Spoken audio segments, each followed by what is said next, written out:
Assalamualaikum warahmatullahi wabarakatuh. Bertemu kembali dengan Ibu Suhaini. Dalam kesempatan kita kali ini, kita akan membahas terkait manajemen produksi dalam usaha pengolahan hasil pertanian. Di pertemuan sebelumnya, kita sudah membahas terkait dengan manajemen produksi primer ya, untuk usaha primer di bidang pertanian.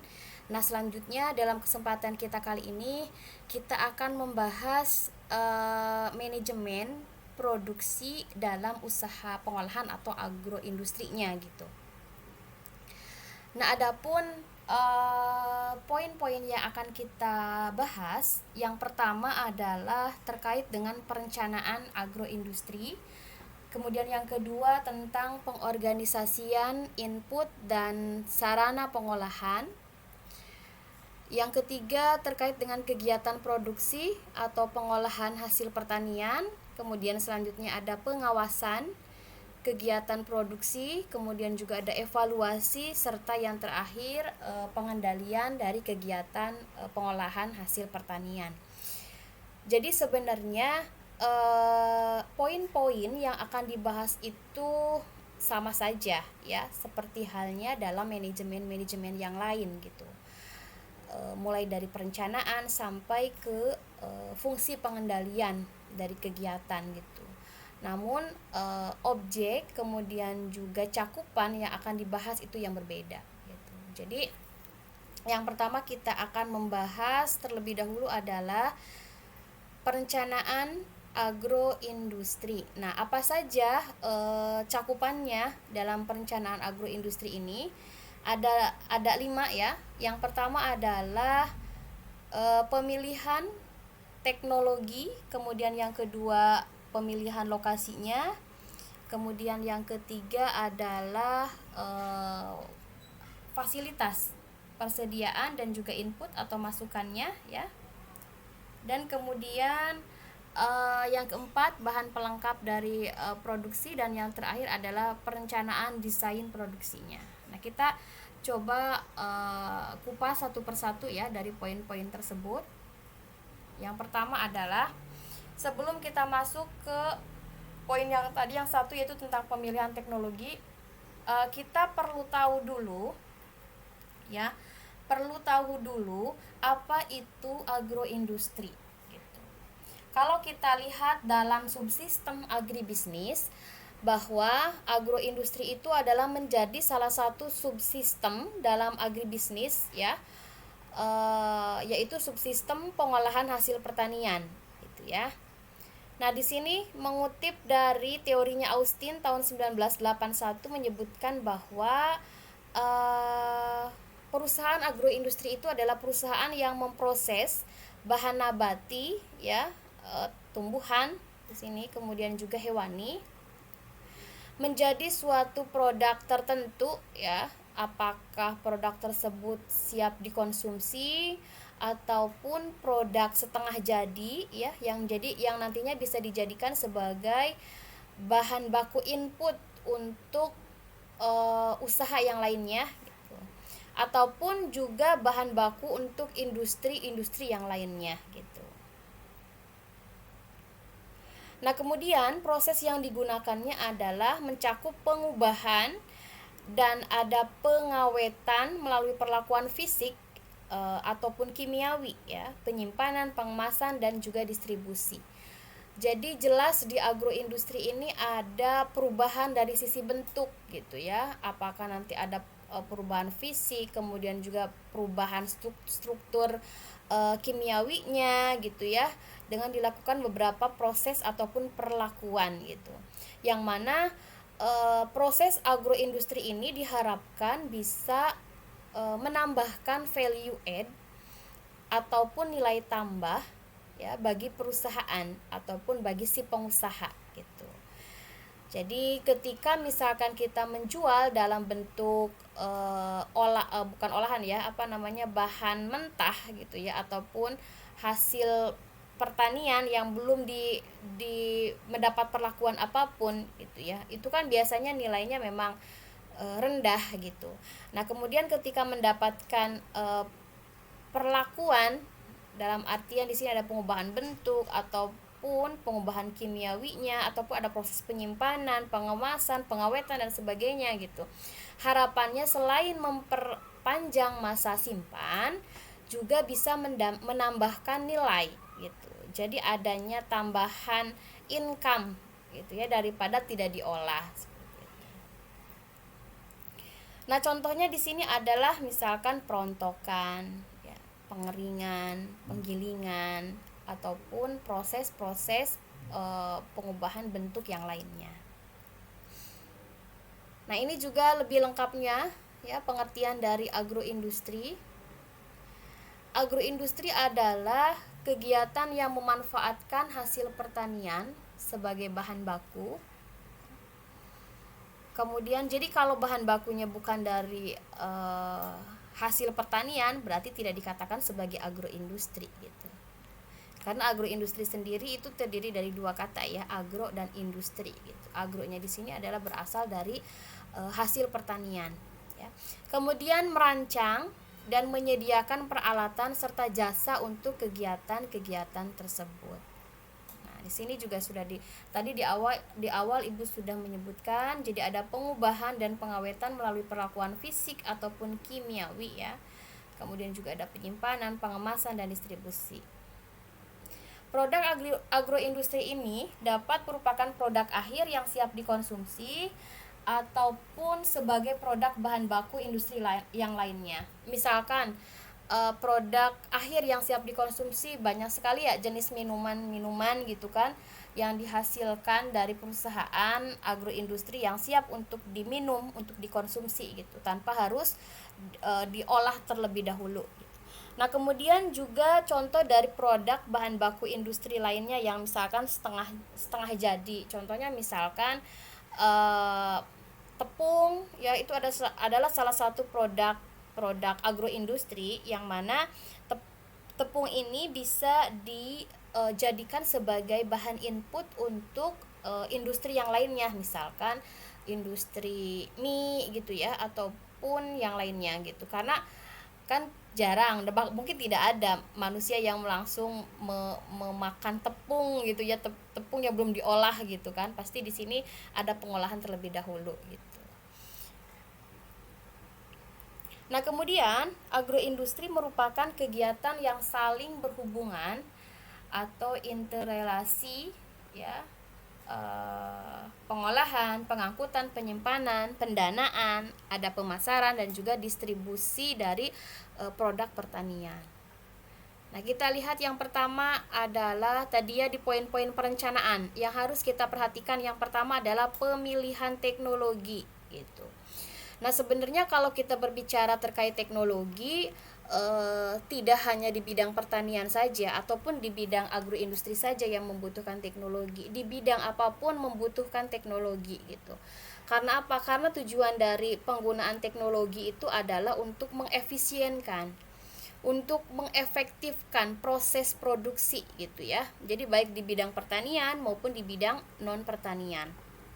Namun, yang perlu diperhatikan, tidak semua teknologi itu cocok. Tidak semua teknologi yang canggih itu cocok diterapkan pada setiap perusahaan. Karena akan sangat tergantung dengan sumber daya yang lainnya gitu ya. Misalnya apa? Yang pertama adalah sumber daya manusianya. Nah, ketika pemilihan teknologi canggih tetapi tidak didukung dengan kemampuan sumber daya manusianya, itu kan percuma gitu. Apalagi ditambah dengan skala usaha, sebenarnya tidak terlalu membutuhkan teknologi yang begitu canggih gitu, karena skala usahanya masih kecil ya. Ditambah lagi dengan pendanaan yang tidak mencukupi, berarti di sini penggunaan teknologi kurang tepat gitu. Ditambah lagi dengan misalkan kemampuan daya listrik yang tidak support, tidak mendukung terhadap penggunaan teknologi tersebut gitu. Nah, alih-alih bisa meningkatkan produktivitas, malah sebaliknya gitu ya. Mungkin malah membuat rugi ya. Karena apa? Karena untuk mengakses teknologi yang canggih biasanya membutuhkan biaya yang cukup mahal, ya kan? Kemudian juga listrik yang digunakan juga tidak sedikit. Skala usaha juga harus sesuai dengan yang harus support dengan teknologi tersebut, seperti itu. Nah, kemudian, di sini dikatakan tidak semua teknologi dapat diterapkan dalam suatu kegiatan ekonomi. Bahkan teknologi canggih pun tidak sesuai, maka ia tidak akan ada gunanya, gitu ya. Di mana semua keputusan akan pemilihan teknologi itu membawa konsekuensi masing-masing. Nah, ini peran dari manajer produksi ya, terutama manajer produksi dalam usaha agroindustri atau pengolahan hasil pertanian. Jadi harus mempertimbangkan benar-benar ketika pengambilan keputusan apakah mau menggunakan teknologi ini ataupun tidak, misalkan gitu ya. Karena apa? Karena masing-masing pemilihan keputusan tadi ada konsekuensi yang harus dipilih gitu ya. Jadi misalkan ketika mengakses kita menggunakan teknologi yang canggih, lihat dulu bagaimana sumber daya manusia. Berarti ketika menggunakan teknologi tersebut harus siap sumber daya manusianya. Untuk mendukungnya maka harus dilakukan training gitu ya, untuk agar bisa tenaga kerjanya mengoperasikan teknologi tersebut. Kemudian juga dengan penggunaan teknologi agar budget yang dikeluarkan juga benar-benar bisa optimal, maka dari skala produksi juga harus skala produksi yang besar gitu. Berarti di sini proses produksinya harus intensif gitu ya. Karena apa? Karena sayang gitu. Ibaratnya misalkan contoh produk teknologi itu kan mesin ataupun alat-alat usaha gitu ya. Nah, kalau dalam penggolongan atau pengklasifikasian biaya, yang namanya alat-alat atau mesin-mesin pabrik itu kan masuknya ke dalam biaya tetap, yang mana mau banyak ataupun sedikit proses produksi maka ya tetap segitu pengeluarannya gitu. Jadi kalau misalkan proses produksinya masih jarang ya, tetapi teknologi yang digunakan bagus ya, mesin-mesin pabriknya bagus gitu, itu kan sayang gitu. Jadi berarti di sini menuntut perusahaan untuk melakukan proses produksi lebih intensif gitu kan, lebih sering, agar apa? Agar penggunaan biaya-biaya tadi itu lebih optimal gitu. Nah, nanti selanjutnya juga akan berdampak terhadap proses pemasaran gitu ya. Ketika produk yang dihasilkan banyak, maka diharuskan bagian pemasaran itu harus lebih giat, lebih intens lagi gitu ya, untuk memasarkan produk-produk dari agroindustri tersebut gitu. Jadi di sini memang perlu adanya keputusan yang tepat, memikirkan tidak hanya dari satu sisi aspek saja, yaitu dari sisi aspek produksi saja, akan tetapi juga akan berkaitan dengan aspek keuangan, aspek sumber daya manusia, sampai dengan aspek pemasaran, seperti itu. Ini ya. Kemudian pertimbangan misalnya kesesuaian teknologi yang dipilih untuk menghasilkan produk dengan, yang pertama ini ya. Tadi Ibu sudah singgung sedikit. Di sini ada beberapa poin yang perlu diperhatikan ketika kita memilih teknologi. Yang pertama adalah adanya kebutuhan pasar produk gitu. Artinya di sini kebutuhan pasar produk itu adalah produk di sini berbicaranya berarti produk agroindustri ya. Itu memang sangat dibutuhkan oleh pasar gitu, sehingga membutuhkan dalam jumlah banyak ya, dengan kualitas tertentu, maka dibutuhkan teknologi tertentu gitu. Berarti kita harus sesuai dengan kebutuhan pasar produk ini gitu ya. Kemudian yang kedua, proses pengadaan, ketersediaan bahan baku, biaya pengadaan dan lain-lain gitu ya. Nah, misalkan bahan bakunya harus tersedia secara kontinuitas, biaya pengadaan dalam artian di sini biaya pengadaan untuk teknologi juga support, mendukung, ada gitu ya. Nah, oke, berarti bisa kita memilih teknologi tersebut. Biaya sosial atau lingkungan. Nah, ini juga perlu diperhatikan. Maka di setiap perusahaan-perusahaan itu ada yang disebut dengan CSR gitu ya. Ini karena kaitan dengan responsibility terhadap sosial atau masyarakat gitu. Karena apa? Karena penggunaan teknologi tertentu juga terkadang ada dampak negatifnya. Nah, ini dampak negatifnya kepada lingkungan sosial. Contohnya apa? Misalkan yang paling sederhana, contohnya misalkan penggilingan padi. Itu kan salah satu bentuk agroindustri gitu ya. Itu kan memberikan dampak bising ya terhadap masyarakat sekitar gitu ya. Nah, ini biaya sosial yang harus dibayarkan itu seperti apa gitu ya. Jadi sebenarnya biaya sosial di sini tidak selalu berbicara tentang uang gitu kan. Akan tetapi artinya apakah ada benefit yang diterima oleh masyarakat gitu ya. Nah, biasanya kalau kondisi seperti itu, perusahaan biasanya untuk meredam dari gejolak sosial gitu ya, karena misalkan efek ataupun dampak dari penerapan teknologi, mereka biasanya menjadikan masyarakat itu sebagai tenaga kerjanya gitu. Jadi mereka merekrut dari masyarakat gitu. Itu biasanya bisa meredam. Berarti di sini biaya sosialnya adalah dengan cara melibatkan mereka menjadi tenaga kerja di perusahaan tersebut gitu. Ataupun mungkin bisa memberikan kompensasi ya setiap tahun, ataupun mungkin dengan memberikan kayak semacam beasiswa kepada masyarakatnya, ataupun memberikan kayak semacam bantuan-bantuan kepada masyarakat, itu untuk demi mendukung keberlangsungan dari perusahaan tersebut. Nah, kemudian kapasitas penggunaan. Nah, ini seberapa sering, seberapa intensif penggunaan mesin tersebut gitu. Karena sayang, tadi yang Ibu sudah jelaskan, sayang mesinnya mahal gitu kan. Tetapi ternyata kapasitas penggunaannya ya tidak sering dan memang tidak cukup besar gitu kan. Jadi ya buat apa menggunakan teknologi yang canggih. Kemampuan SDM juga sama ya, harus mendukung terhadap teknologi yang digunakan.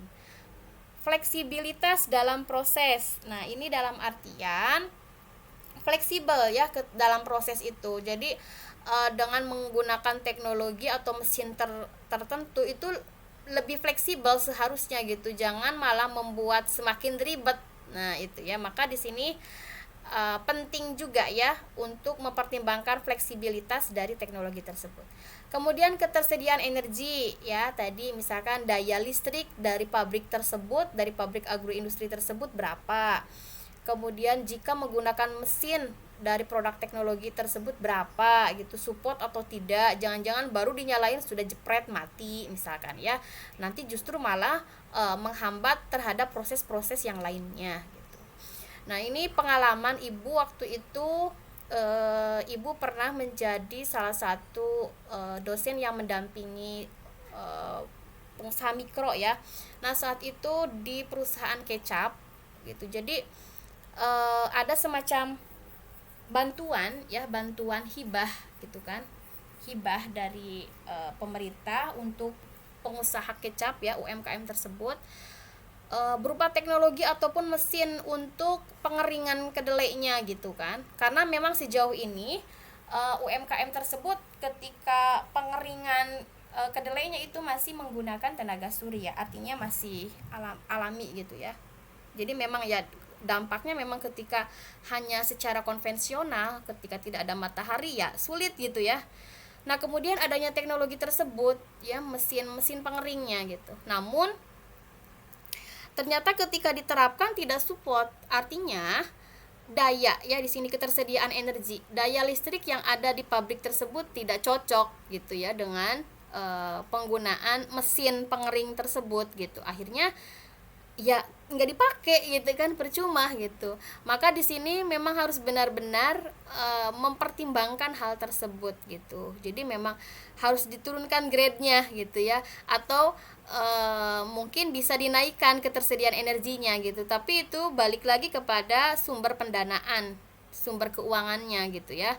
Dengan menyediakan energi dinaikkan, itu bisa mendukung nggak sumber keuangannya seperti itu.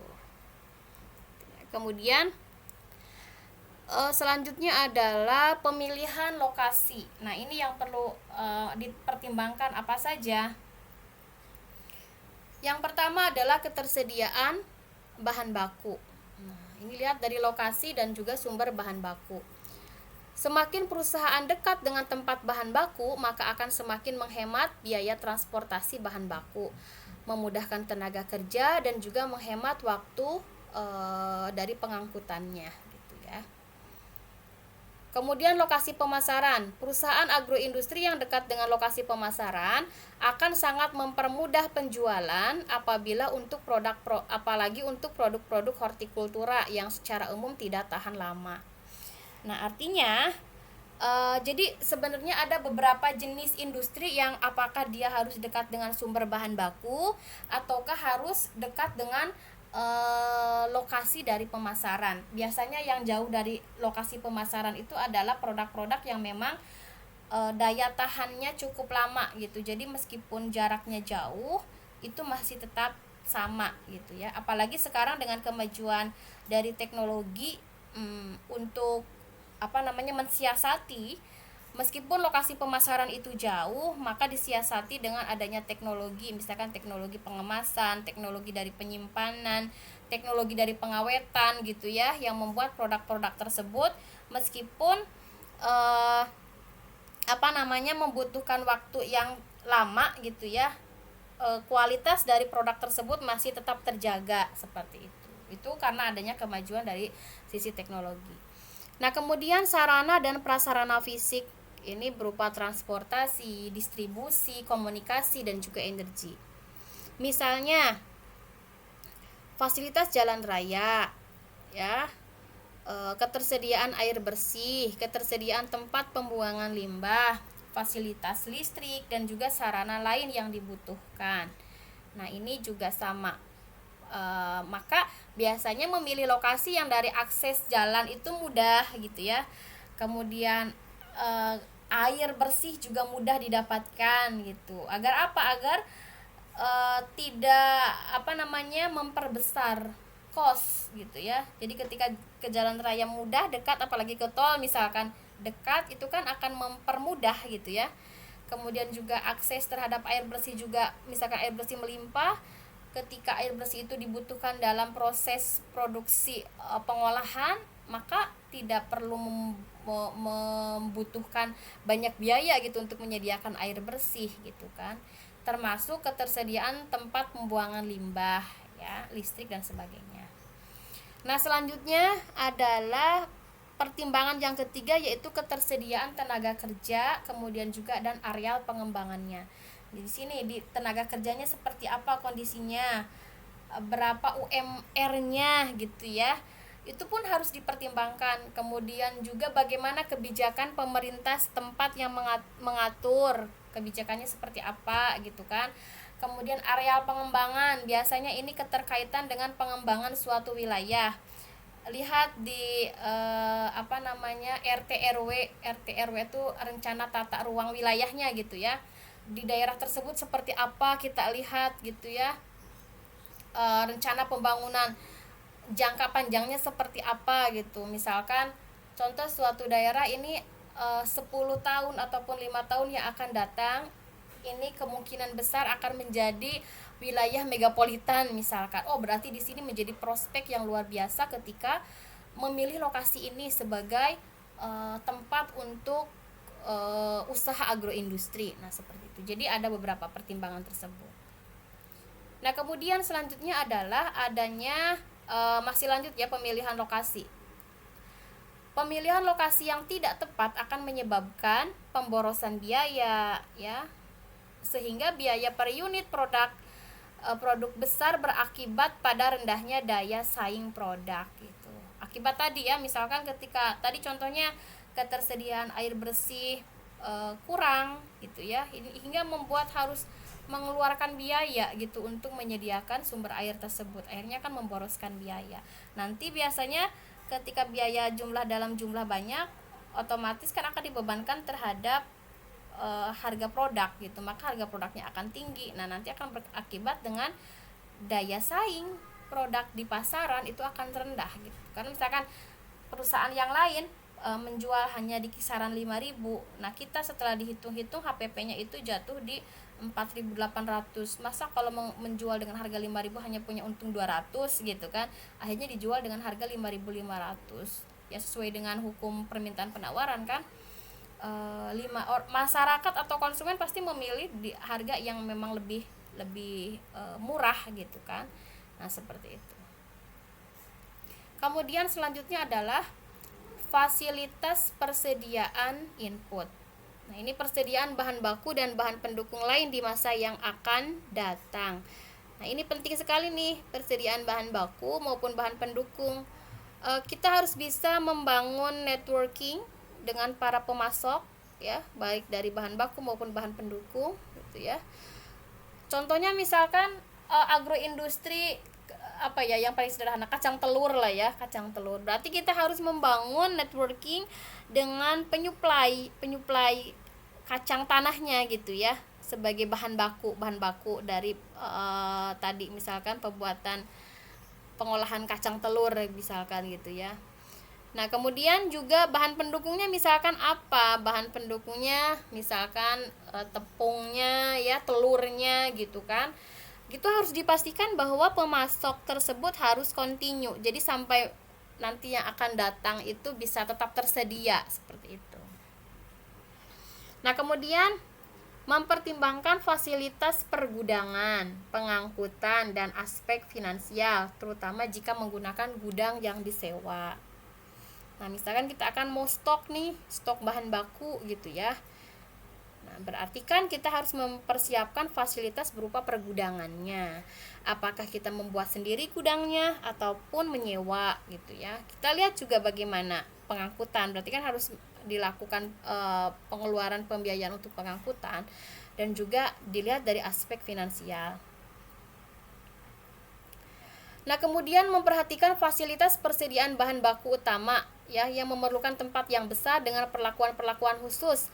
Misalkan tadi kita mau menyetok dalam jumlah banyak ya, berarti kita membutuhkan ruangan ataupun gudang yang besar dan perlakuan-perlakuan khusus gitu. Agar apa? Agar bahan baku tersebut ya tetap bagus kualitasnya gitu kan. Mutu bahan baku tersebut tetap terjamin gitu. Maka ada perlakuan-perlakuan khusus gitu ya.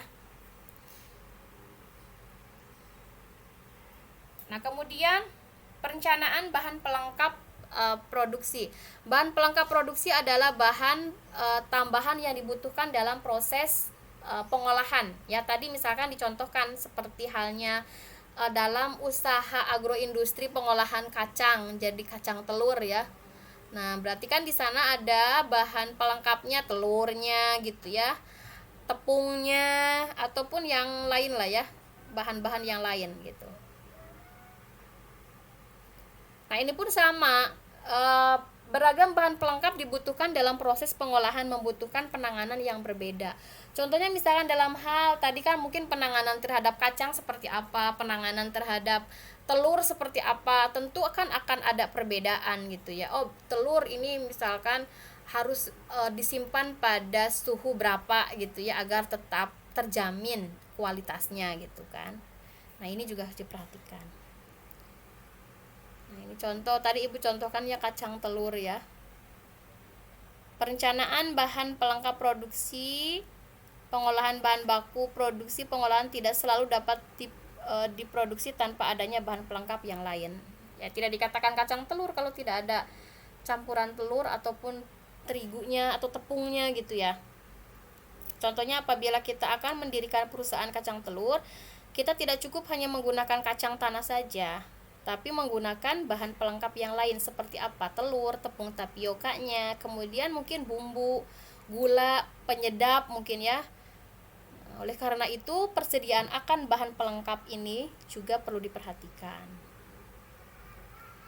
Nah, kemudian selanjutnya adalah perencanaan bahan pelengkap produksi selain tadi ya. Contohnya misalkan bahan pelengkap tadi telur, kemudian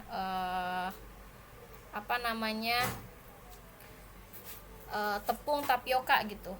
Nah, kemudian selanjutnya adalah kemasan. Nah, kemasan juga di sini penting. Misalkan pemilihan jenis plastik kemasan. Pemilihan jenis kemasan ya, apakah menggunakan plastik dengan ketebalan tertentu ya, ataukah menggunakan kardus dan sebagainya, kotak, botol dan sebagainya gitu ya. Nah, itu pun perlu diperhatikan ya, kemasan. Yang mana kemasan ini sangat berkaitan sekali dengan mutu ataupun kualitas produk yang dihasilkan. Ketika kemasan itu bagus ya, dalam artian di sini bagus itu bisa mempertahankan mutu produk gitu ya, maka produk tersebut memiliki nilai yang tinggi. selain penggunaan bahan kemasan, juga desainnya ya, desain kemasan juga nanti ikut serta menjadi penambah nilai gitu. Tetapi juga perlu diperhatikan ya, ketika membuat desain juga kan di sana perlu biaya juga gitu ya. Nah, itu harus diperhatikan desainnya seperti apa, menggunakan membutuhkan, harus mengeluarkan biaya berapa kita membayar orang untuk mendesain produk kita gitu kan. Nah, itu pun harus diperhatikan. Nah, kemudian selanjutnya yang kelima adalah perencanaan desain produksi. Tadi pelengkap ya. Sekarang perencanaan desain produksi. Nah, perencanaan di desain produksi yang dimaksud adalah bagaimana kita akan mengolah dan memberdayakan sumber daya yang kita miliki, yaitu modal, bahan baku, mesin produksi, SDM, kemudian juga tempat dan lain sebagainya untuk mencapai tujuan produksi yang akan kita capai. Desain produksi juga berkaitan dengan bagaimana skala perusahaan yang akan kita dirikan, apakah berskala besar ataukah berskala sedang atau berskala kecil gitu ya. Misalkan gini, perencanaan desain produksi itu contoh misalkan memberdayakan sumber daya mesin produksi gitu ya. Nah, kita dalam hal penempatan mesin tersebut pun harus disesuaikan tata letak yang sesuai, misalkan berdasarkan tahap-tahapnya. Misalkan contoh dalam hal proses pengolahan tadi misalkan kecap contohnya gitu ya. Berarti dari yang pertama itu mesin itu apa dulu, jangan sampai misalkan tidak efektif penempatannya gitu kan. Dari sisi harus pencucian, misalkan pencucian kacang, kemudian harus rute tahap selanjutnya apa, malah penempatannya salah gitu kan. Akhirnya tidak efektif dalam sisi waktu, kemudian juga tidak efektif dalam sisi tenaga yang dikeluarkan gitu kan. Nah, di sini juga jadi harus diperhatikan. Begitupun sebenarnya penggunaan manusianya juga gitu ya, tenaga kerjanya itu harus sesuai dengan kemampuannya gitu. Misalkan di bagian produksi juga kan ada banyak macamnya gitu ya. Nah, itu harus disesuaikan. Nah, tadi skala perusahaan juga sama ya, skala perusahaannya besar, sedang, ataupun ya hanya skala rumahan saja. Nah, kemudian cakupan hal-hal yang berhubungan dengan perencanaan rekayasa dan teknologi serta penjadwalan produksi. Desain produksi ditentukan oleh besarnya skala usaha. Tadi jenis usaha juga ya. Teknologi yang digunakan, intensitas penggunaan tenaga kerja, modal dan sebagainya. Jika misalkan skala usahanya kecil, maka sebenarnya teknologi yang digunakan ya tidak perlu begitu yang harus canggih-canggih banget ya disesuaikan dengan kondisi dari skala usahanya. Intensitas penggunaan tenaga kerja juga sama ya, seberapa sering kita menggunakan tenaga kerja. Kemudian modal yang dimiliki juga sama ya, seberapa besar modal yang dimiliki gitu. Nah, kemudian selanjutnya adalah pengorganisasian input dan sarana dari pengolahan. Semua sumber daya produksi, input, fasilitas produksi, dan sebagainya diorganisasikan dengan baik sesuai dengan fungsinya masing-masing. Kan tadi sudah direncanakan, sekarang baru pengorganisasian ya. Pengorganisasian fasilitas produksi meliputi penyusunan tata letak mesin-mesin sesuai dengan tahapan produksi. Nah, yang tadi dikatakan Ibu sudah menyinggung terkait dengan perencanaan desain produksi, itu kan baru perencanaan ya, baru planningnya. Nah, sekarang memang penerapannya gitu kan, penerapan dari planning yang sudah dibikin sebelumnya gitu. Nah, di sini disebutkan penyusunan tata letak mesin-mesin harus sesuai dengan tahapan produksi.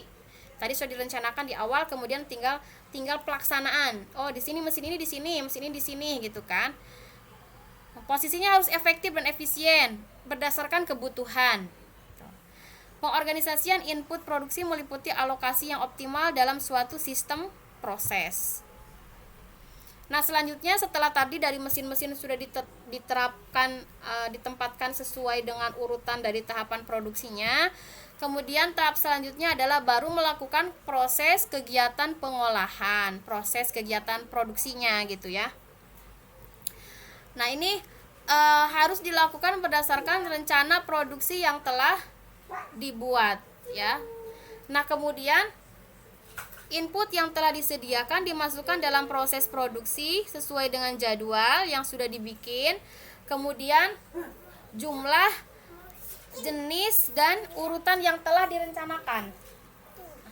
Contohnya misalkan di sini, Ibu contohkan di sini ada pengolahan kopi gitu ya. Itu harus sesuai dengan rencana. Jadi kegiatan yang dilakukan itu harus sesuai dengan apa yang sudah direncanakan sebelumnya gitu ya. Misalkan direncanakan akan melakukan proses produksi berapa kilo kopi yang akan dibuat gitu ya. Misalkan untuk usaha pengolahan kopi gitu.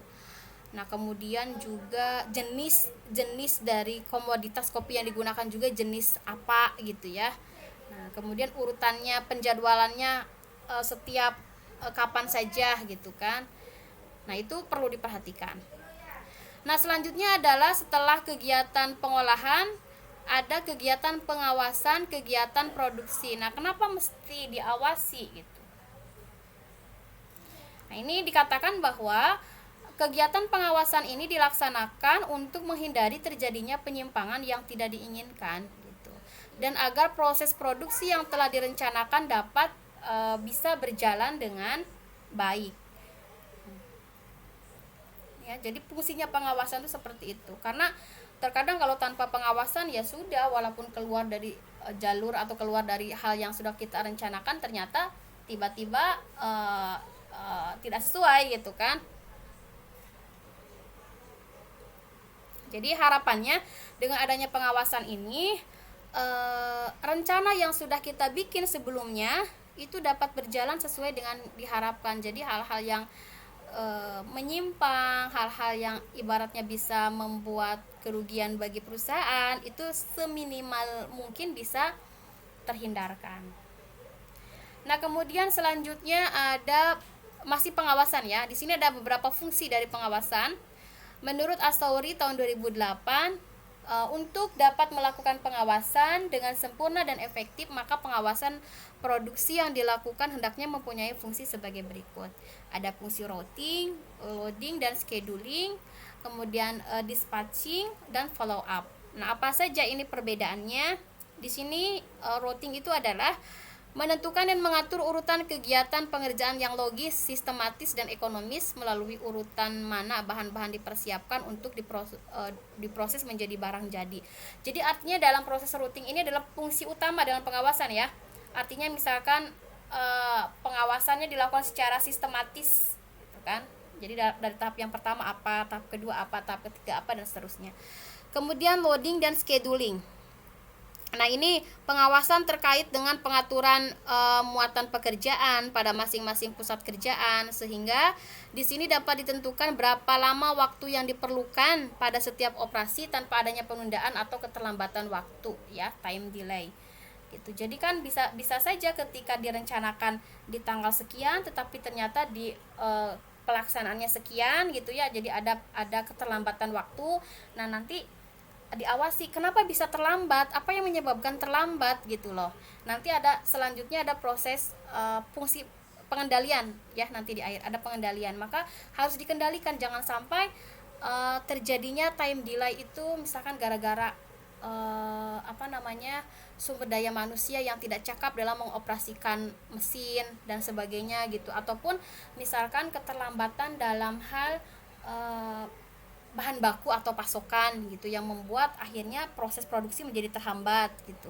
Nah, itu harus bisa diminimalisir, meskipun pada kenyataannya kan di lapangan banyak sekali faktor-faktor yang bisa mempengaruhi terhadap terjadinya keterlambatan ataupun penundaan dalam proses produksi. Tetapi harapannya dengan adanya fungsi ini itu bisa diminimalisir gitu.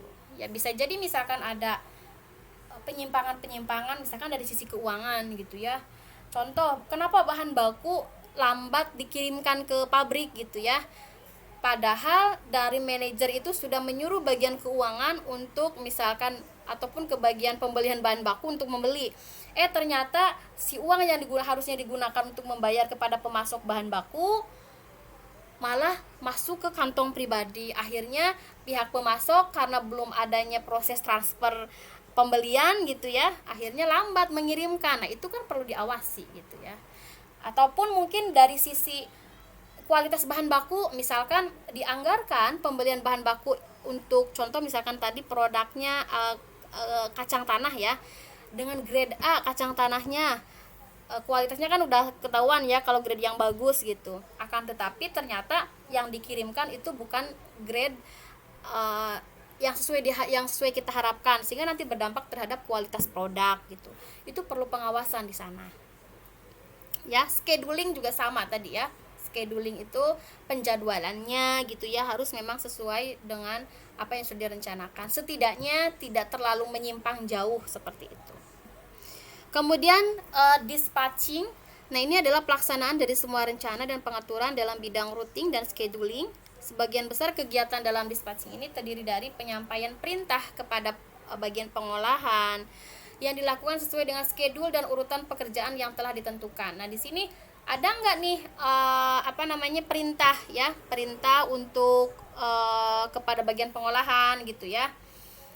Itu pun harus jangan-jangan misalkan si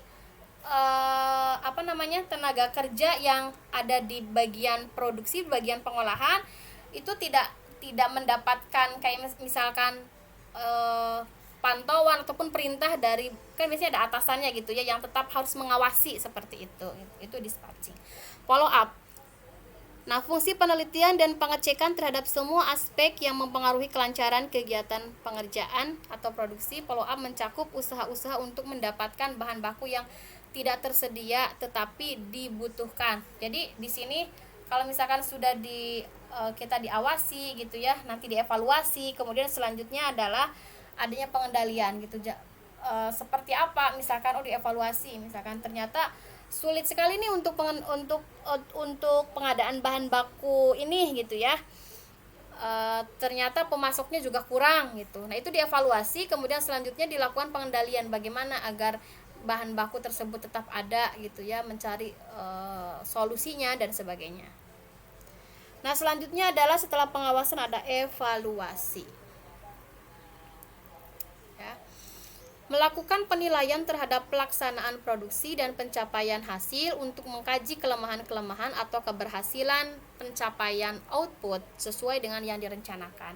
Jadi evaluasi ini sebenarnya tidak hanya mencari hal-hal yang kelemahan-kelemahan saja gitu ya, tetapi juga ya harus tetap mengkaji atau mengevaluasi terkait dengan keberhasilan pencapaian yang sudah didapat gitu. Nah, di sini ada semacam tiga penilaian evaluasi gitu ya. Jika penilaian evaluasi sesuai dengan standar yang telah ditentukan, nah ini dapat digunakan untuk pengolahan atau proses produksi berikutnya. Nah, yang kedua, jika lebih dari standar, nah ini yang telah ditentukan dilakukan pengkajian untuk menemukan varian, kemudian dianalisis untuk diharapkan dapat digunakan untuk proses produksi yang berikutnya dan bukan bersifat kebetulan. Jadi artinya bukan bersifat kebetulan tuh benar-benar hasil ini ya, hasil kayak semacam pengkajian gitu kan. Kalau misalkan kok bisa nih lebih bagus daripada standar yang sudah kita berlakukan. Oh kebetulan memang gini. Nah untuk kedepannya, harapan kedepannya bukan hanya sekedar sebatas kebetulan, karena memang itu sudah menjadi standar yang sudah diterapkan gitu. Nah kemudian yang ketiga, jika penilaian evaluasi di bawah dari standar, nah ini harus dilakukan pengkajian untuk menemukan varian, kemudian dianalisis ya untuk dilakukan pengendalian sehingga tidak membuat kerugian untuk proses produksi yang berikutnya gitu. Jadi apa nih yang membuat di bawah standar gitu kan. Nah, berarti nanti dianalisis dan dilakukan pengendalian.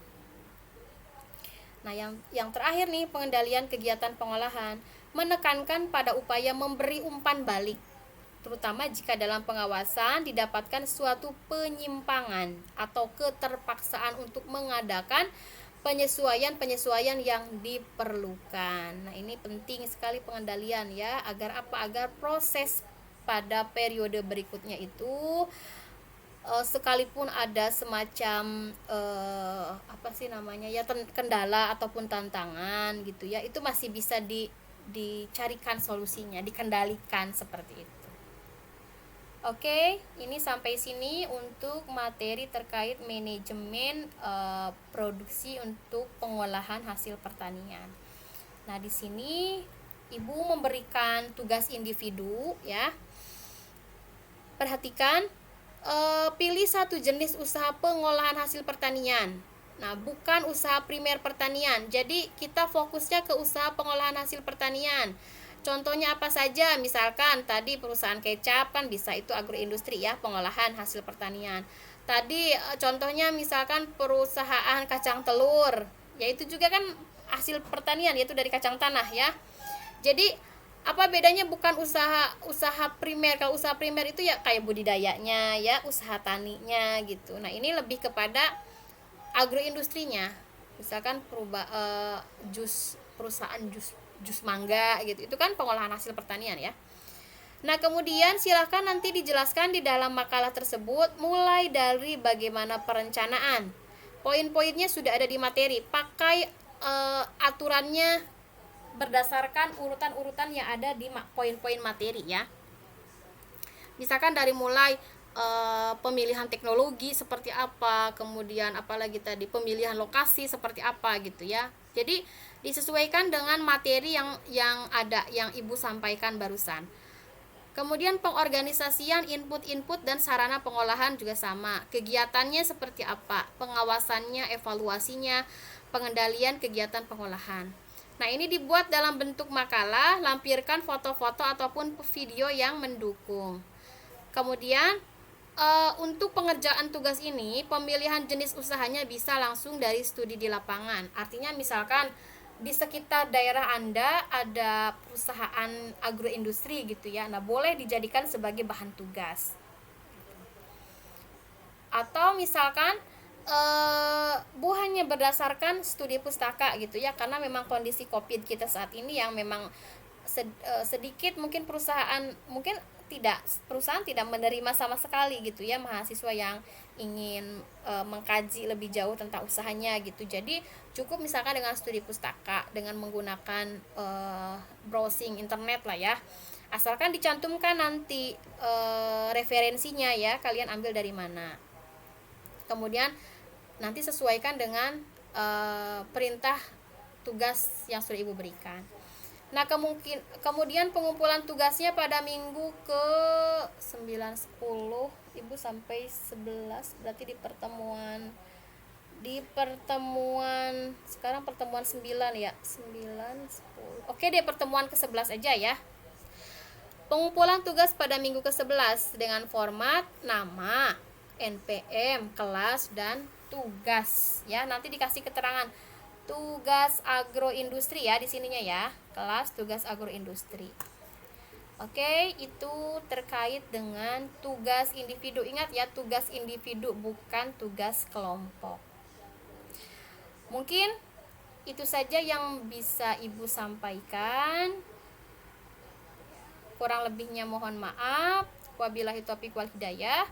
Wassalamualaikum warahmatullahi wabarakatuh.